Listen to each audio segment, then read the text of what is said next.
Let's be honest, video games should be more expensive. A lot more expensive. Like $100 minimum expensive. I know that sounds like blasphemy in an age where people have the attention span of a goldfish on Adderall. But hear me out, because the alternative is the festering nightmare we already live in. So I'm going to lay out 4 reasons why I think a $100 to $120 price tag for video games is not only needed, but would be a boon to the industry. Back in the day, a new game was $50. It came in a box with a little manual you'd skim once and then lose under the couch. And that was it. You owned the whole thing. But as budgets ballooned into movie-sized monstrosities, publishers had 2 choices: raise the price, or figure out some new way to shake the piggy bank. They chose the latter. And that's why every AAA release now comes stuffed like a piñata with microtransactions, battle passes, and pay-to-win horse armor. And here's the kicker, it's not just tacked on after the fact as a way to get additional revenue. The entire game is designed around it from day one.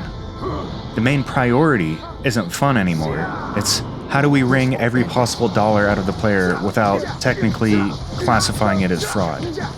Core gameplay loops are now deliberately engineered to be grindy, repetitive, and frustrating. Not because that's good game design, but because at some point, after the 50th mindless fetch quest, you'll cave and pay $10 to skip it. The progression systems are padded, the difficulty curves are warped, and the reward structure is bent out of shape, all in service of squeezing the player like a sponge. And then there's the casino-level trickery of in-game currencies. You know the drill, it's like $10 for 10,000 gold, gems, crystals, credits, or whatever in-game currency. And then everything in the shop is priced at awkward numbers. That sword you wanted? 12,000 gold credits. The armor? 6,000 gold credits. So you buy the armor. You've spent $6 on the armor, but now you've got $4 worth of in-game currency that you can't spend, because nothing is priced at that amount. So you have to spend more money just to unlock the money you already spent, only to end up in the same situation again once you've spent that money. They could have set the armor at 5,000 gold coins, and then you could have bought 2 items, but they didn't do it that way intentionally, exactly to manufacture this situation. It's psychological warfare designed to empty your pockets, and it's bullshit. Now, imagine if a game costs $100 up front. All of that garbage disappears. When developers aren't forced to think, how do we make this as annoying as possible so they'll pay to bypass it, they can actually focus on building complete experiences, cohesive worlds, satisfying progression, games designed to be enjoyed rather than monetized. Instead of crafting a Skinner box, they could craft an actual journey worth remembering. You'd be paying more up front, but you'd also be getting something that feels finished, not something held together by duct tape and DLC promises. And for evidence of this, just look at some of the best games of the last few years.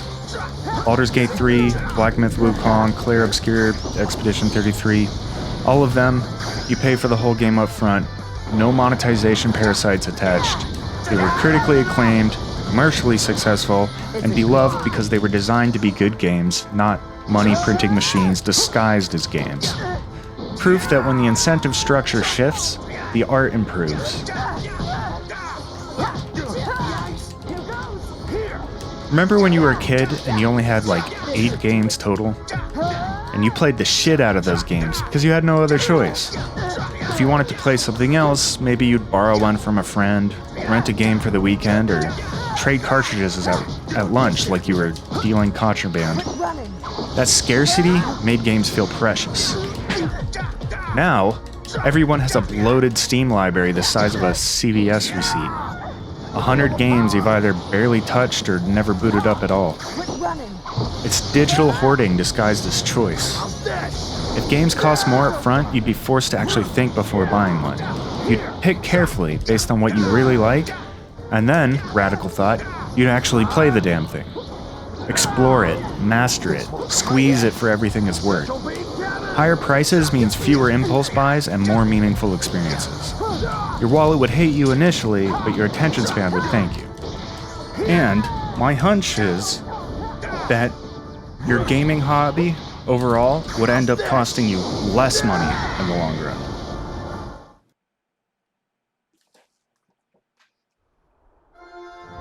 In 1999, a game costs $50 to $60. Adjust that for inflation, and that's right around $100 to $115. So when people complain about games hitting $70, that's not a price hike. It's actually a discount. You're paying less than your parents did for the same privilege of sitting in front of a glowing screen, rotting your spine. And that's not even accounting for the ballooning cost of production. Let's do some math. Mario 64 cost $20 million to make and sold for $60. That's a 1 in 333,333 break-even unit ratio. About 333,333 copies to cover development costs. A modern AAA game could easily cost $100 million to develop. Using the same ratio, the historically consistent price would be around $300. And that's before adjusting for inflation. So adjusting $300 in 1996 to the year 2025, that's $561 for a video game. So when I say $100 to $120 for a game, I'm not advocating for higher prices, really. I'm just saying we should stop pretending the industry is still in the 90s. Everything else got more expensive: groceries, rent, toilet paper. So why are games the one sacred cow?